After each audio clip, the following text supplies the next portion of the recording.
চান। শেষ করছি, সবাইকে ধন্যবাদ। আসসালামু আলাইকুম ওয়া রাহমাতুল্লাহি ওয়া বারাকাতুহু। সম্মানিত সদস্য এবং বারবার নির্যাতিত, বারবার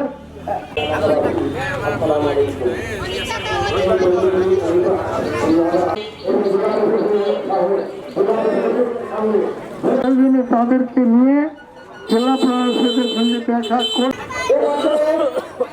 আমাদের অনুষ্ঠানের দাবি জানিয়ে জেলা প্রশাসনের সদস্য তার লিস্ট বাতিল করি। পরবর্তীকালে দীর্ঘ 14 বছর পর 2022 সালে পুনরায় লিস্ট দেয়।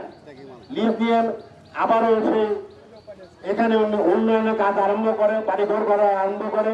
আমরা বাধা দেই এবং জেলা প্রশাসকের সঙ্গে দুইবার মিটিং করি এলাকাবাসী নিয়ে, কিন্তু কোনো কিছুতে সে কর্ণপাত করে না।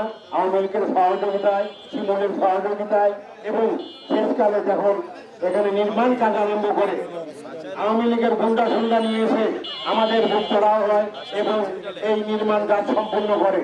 তাই আমাদের জোর দাবি এই স্বৈরাচারী হাসিনার আমলে যে নির্মাণ কাজ এবং অবৈধ এই লিস্ট না নিয়েছে সেটা বাতিল করা হোক এবং ওই পড়ার কাছে অনুরোধ করবো আমাদের প্রান্তীয় নেতা এম রুহুল কুদ্দুস তালুকদার জলুভাইয়ের কাছে অনুরোধ করবো এইগুলো প্রযুক্তি দিয়ে দেখে আমাদের এই কাজগুলো সহজ সরল করে সেই কামনা করে আমি আমার বক্তব্য শেষ করছি।